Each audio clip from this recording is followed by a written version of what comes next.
And be assured, Mr. Boone, if it was your intention to fire my imagination with your glowing account of the beauties of Kentucky, you have succeeded admirably.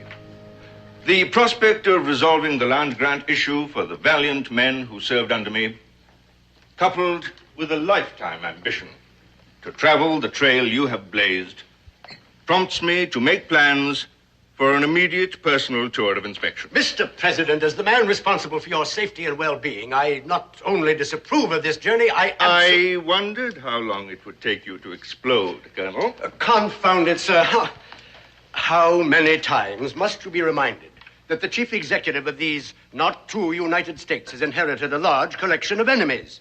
3 attempts were made to assassinate you before the inauguration. 2 have been tried since.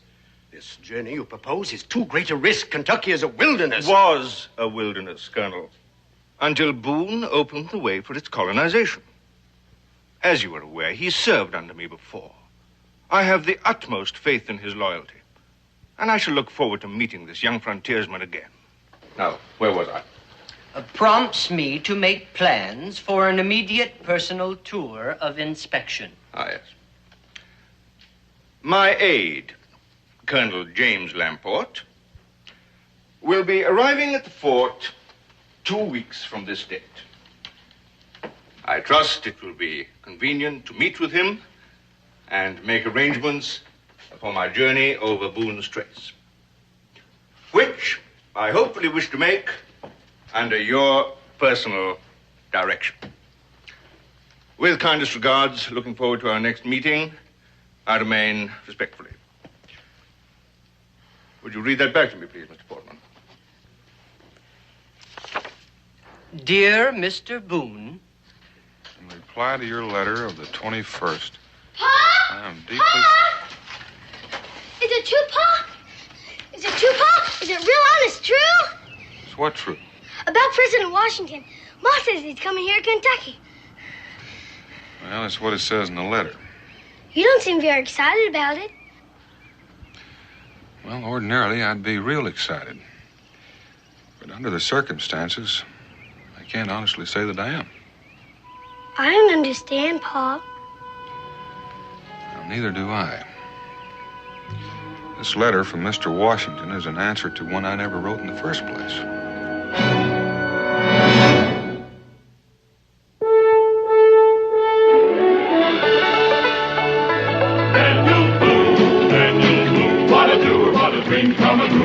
Daniel Boone. From a coonskin cap on the top of old Dan to the heel of his rawhide shoe, the rippenest, roaringest, fightingest man the frontier ever knew. Daniel Boone was a man, yes, a big man, and he fought for America to make all Americans free. What a boon, what a doer, what a dream come truer was he.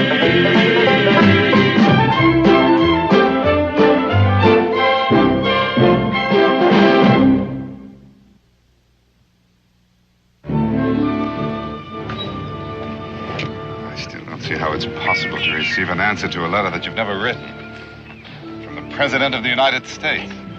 It's the first thing I'm going to ask Colonel Lamport when I see him. Supposing he doesn't have an answer. I'll just keep on going till I get to Mr. Washington himself. I don't like this, Daniel. I don't like it either. That's why I came looking for you. How many people know about this letter? Everybody in Boonesboro, except they don't know what's in it. Only Becky and the children know. What does Becky make of it? About as much as you and I do. Either somebody made a mistake. Or somebody didn't. Well, either way, the president's dependent on me. But you're not even sure that he's the one who wrote the letter. That signature could be a forgery. Well, the courier's credentials were in order. It was closed with the official seal. Well, those could be forged, too. This whole thing could be a trap. A ruse to lure you on some fool's errand. I've thought about that, too.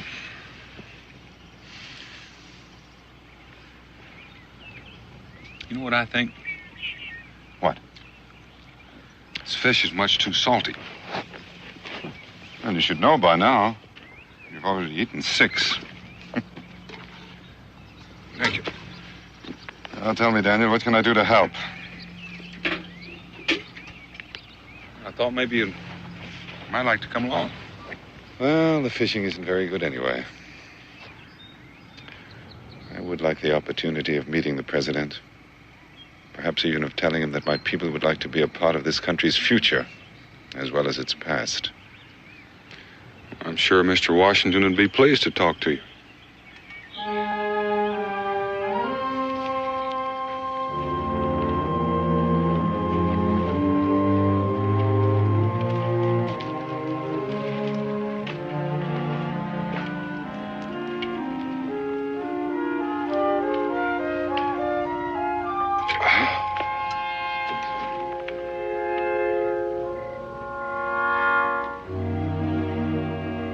Your turn, Daniel. I'll get the water.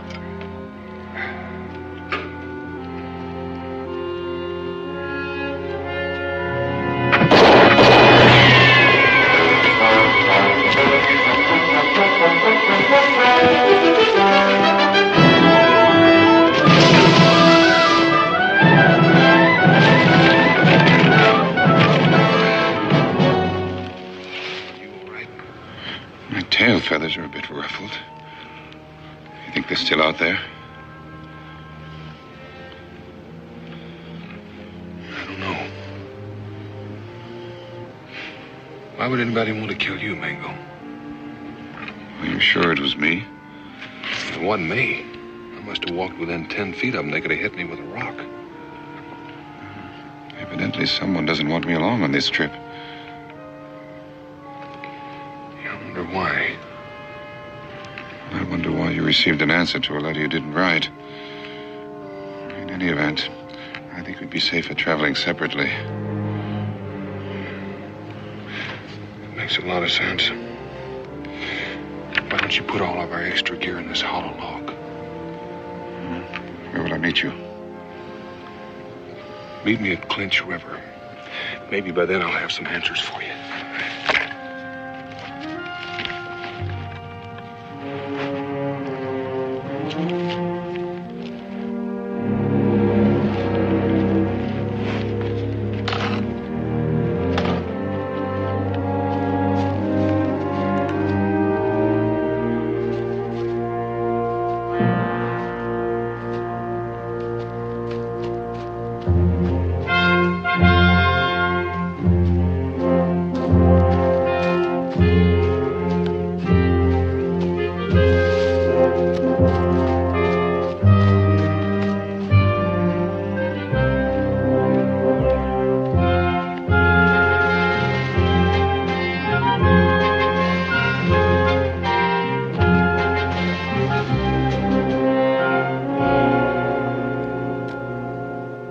I can't understand it, Colonel. It just doesn't make good sense to me. It may to you, but all I know is I didn't write that letter to Mr. Washington. It does make sense, Mr. Boone. I should have known about it all along, except that up to now, I've had no reason to doubt the authenticity of your letter. I don't follow you.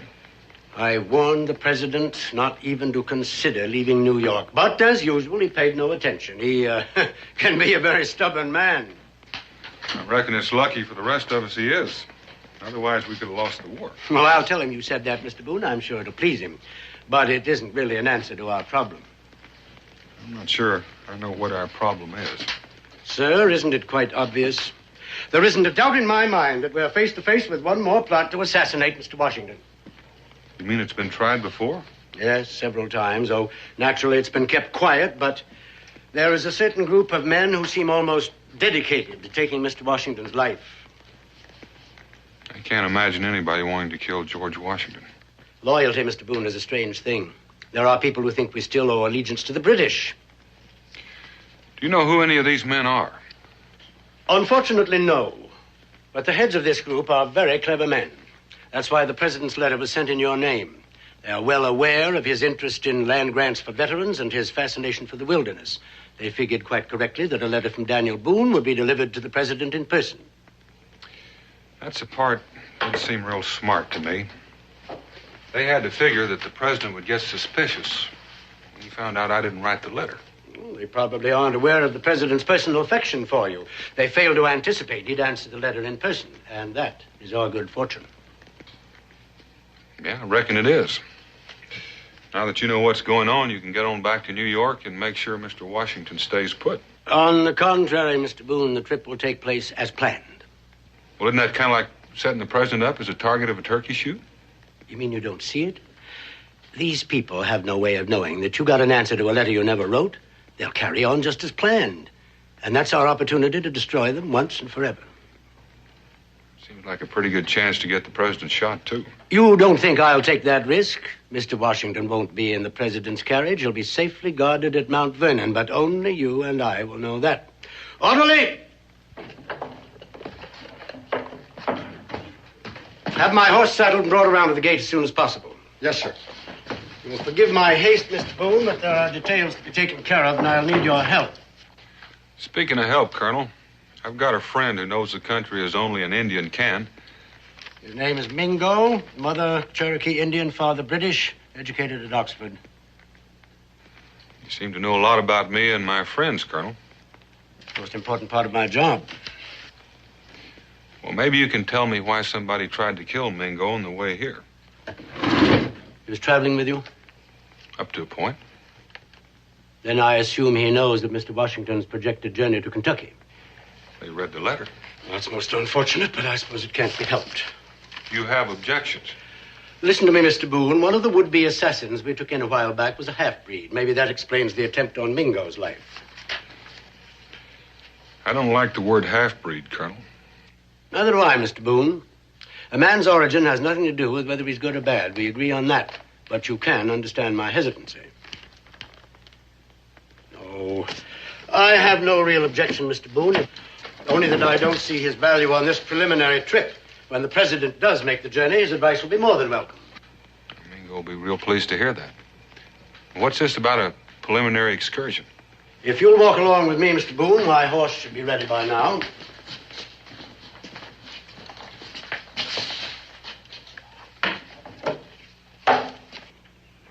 Due to the risks involved, I have thought it advisable to make a prior study of our intended route. In order to accomplish that, I've added several new men to my staff. For security reasons, only one of them will make himself known to you. That man is already on his way to Clinch River to work with you on preparations for the president's safety. Until my arrival, he will be in charge, unless you object to that arrangement. Well, there's no objections, Colonel. It sort of works a little outside of my line anyway. Good. He'll need your help in choosing campsites and plotting danger points along the way. Places where the carriage might be forced to stop and face an ambush. Well, how will I find this man? He'll find you. Here's a copy of his orders. He'll give you the original to identify himself along with his other credentials. Well, what if he asks me for my credentials? I hardly think you'll need them, Mr. Boone. There's only one of you in all Kentucky, and if I may say so, you are rather unmistakable. Well, there's just one more question, Colonel. What if folks get curious about this trip? That possibility's already been considered. You'll simply be acting as a guide in a land survey. You have worked in that capacity before, I believe? Yes, sir. All right, then, until we meet again, a safe journey, Mr. Boone. Same to you, sir.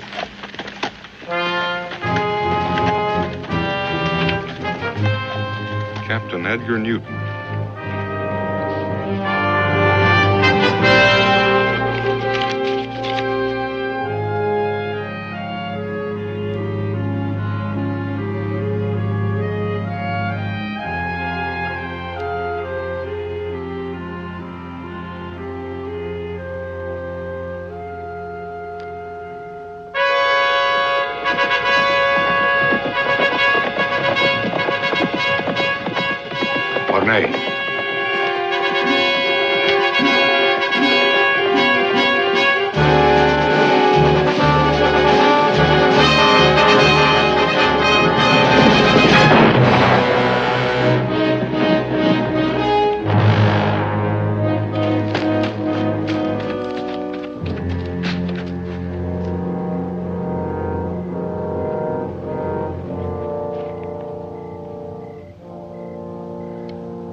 credentials and a copy of his orders.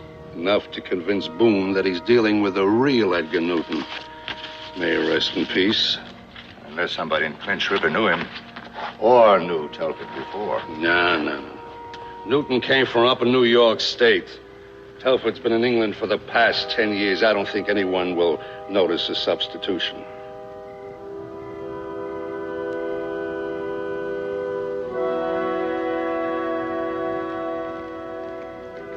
Sit down, Warner. You've walked at least 10 miles since dark. Captain Newton should have been here long before this, so doesn't that bother you? Not especially. His horse could have gone lame, or he could have been delayed in some other way. Or we could have chosen the wrong spot for the rendezvous. Since it was the same in both orders, I don't think there's much chance of that now. Have another drink. You'll be alone. You seem to forget we have a schedule to keep, and there's been small allowance made for error. There might have been a change in plans. In that case... Allow me to congratulate you on your alertness, gentlemen. I could have killed you both easily.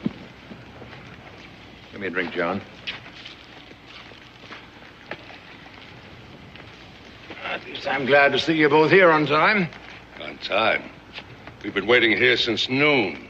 My horse apologizes. We've been traveling since morning.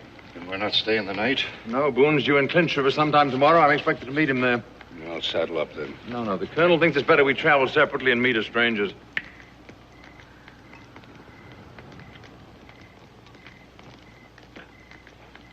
You always had poor taste in rum, John, but I suppose it's warming. To your health, gentlemen. And to the death of Washington.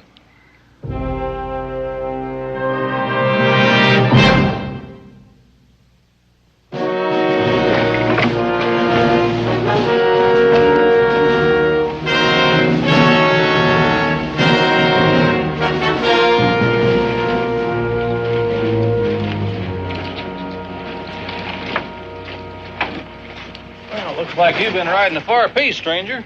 Riding hard. Far and too fast. Oh, you take care of my horse for me. Yes, sir. How long you plan on staying? Overnight, at least. You look like you could use a rest.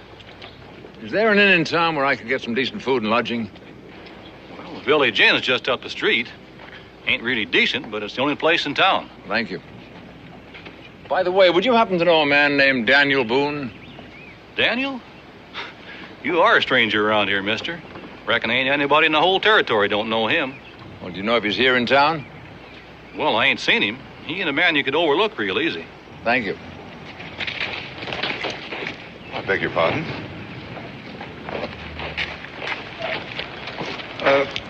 Haven't we met before? That seems unlikely since I'm not in the habit of associating with savages. I'm sure I've seen you before. And I'm sure you should be taught some manners. Fight! The Indian knocked him down! Fight! Somebody get a fight! Look, we have no quarrel. Get that Indian!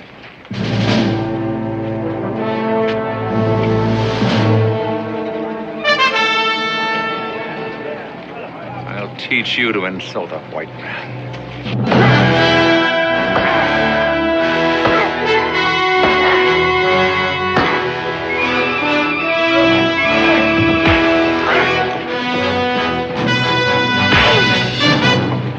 You all right, Mingo? No thanks to him. Would you like a free swing at him? That seems to be his style of fighting. Excuse me, sir. I think there's been a slight misunderstanding. You're sure of it. Now, you better get out of here, mister. He may not want to swing at you, but I'm real tempted. I believe I heard him call you Daniel. Your last name happened to be Boone? Could be. Afraid I owe you and your friend an apology, sir. This whole affair was entirely my fault. It's unfortunate we had to meet this way, but perhaps the whole incident can be forgotten. For our mutual advantage. My name is Edgar Newton. Edgar Newton? Since what we have to discuss is confidential, I would prefer to find somewhere more private. If you'll meet me tonight in the tap room, I'll be happy to show you a copy of my credentials and my orders. Perhaps that will suffice to convince you.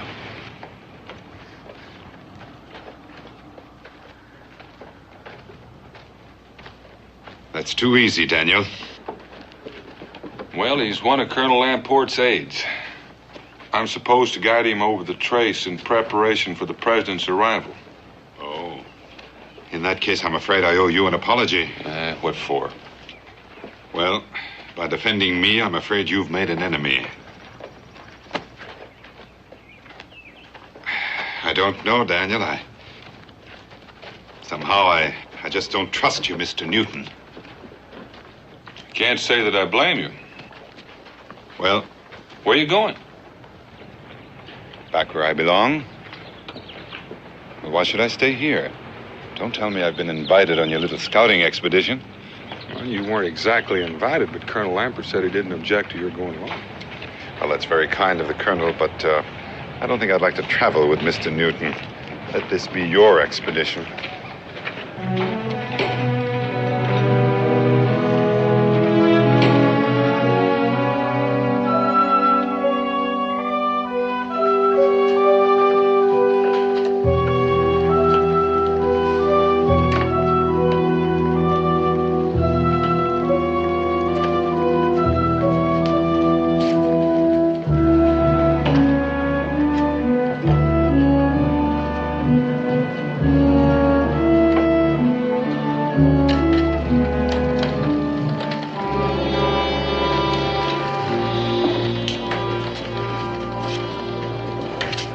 Papers seem to be in order. At least that's one thing between us that's settled. Now, about this afternoon's unfortunate affair. I trust this won't affect your enthusiasm for this mission, Mr. Boone. I was asked to work with you. I don't have to like you. At least you're honest. I admire that. As long as you and I know where we stand, we can get along. But as for your savage friend... Mingo. Unfortunately, I don't like Indians. Very sound and personal reasons. I've apologized for what took place, but your friend appears to be a little arrogant. Before you go any further, Mr. Newton, I think you should know that Colonel Lamport has given his permission for Mingo to come along. Surely you can't be serious. I can't believe he'd trust the safety of the President of the United States to... You can believe it, Mr. Newton. I didn't even know the Colonel had been consulted on this matter, or that your Indian knew what our plans were. Well, in the circumstances, I suppose I'm compelled to respect the judgment of my superiors. I can't say I look forward with pleasure to traveling with your Mingo. Mr. Newton, he felt the same way about you. He's already gone. Gone? Gone where? Back to his tribe, maybe. Gone hunting, he didn't say. I'm not sure I like that. You're a hard man to please. First, you're unhappy because he's with us, and now you're unhappy because he's gone. This was supposed to be a secret mission, Mr. Boone. It appears it's no longer secret. You don't have to worry about Mingo. I'm going to turn in. I've arranged for horses and supplies. If it's agreeable to you, we'll leave at sunup. It's agreeable.